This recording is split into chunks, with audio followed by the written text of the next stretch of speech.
기자간담회에서 정의용 안보실장은 지소미아 연장 문제에 대해 한일 관계가 정상화돼야 재검토도 가능하다는 점을 거듭 확인했습니다. 김상조 정책실장은 부동산 시장 과열을 막는 데 필요한 정책은 주저없이 시행하겠다고 강조했습니다. 신호 기자가 보도합니다. 문재인 정부 출범 직후부터 2년 반 임기를 함께한 정의용 국가안보실장은 집권 후반기의 목표로 한반도 평화 프로세스에 중단 없는 추진을 들었습니다.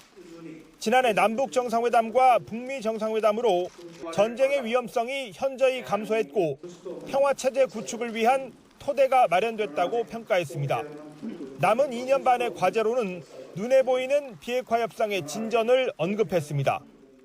2017년 이전 상황으로의 복귀를 방지하고 한미동맹 강화를 통한 연합 방위 태세를 지속적으로 강화하고 또 남북 간 실질 협력을 증진시킬 수 있는 현실적 방안을 모색하겠습니다.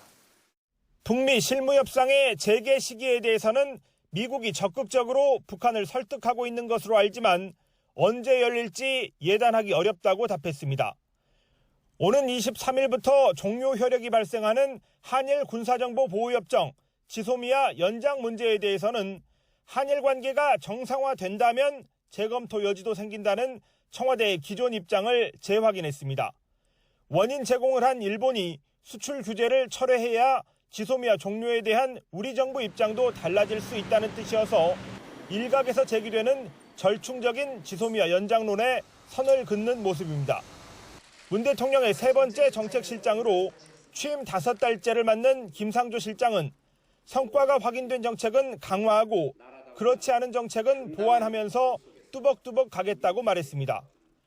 근로시간 단축, 대입 개편, 부동산 시장 과열, 공유경제 등에 대한 대책을 추진하는 과정에서 갈등이 불거지고 있지만 필요한 결정을 내일로 미루지는 않겠다고 밝혔습니다.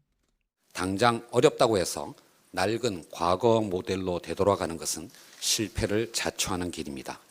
경제 패러다임의 전환, 반드시 가야 할 길입니다. 일부에서 나타나는 부동산 과열 기대에 대해서는 필요한 정책을 주저없이 시행할 것이라는 점을 특별히 강조했습니다.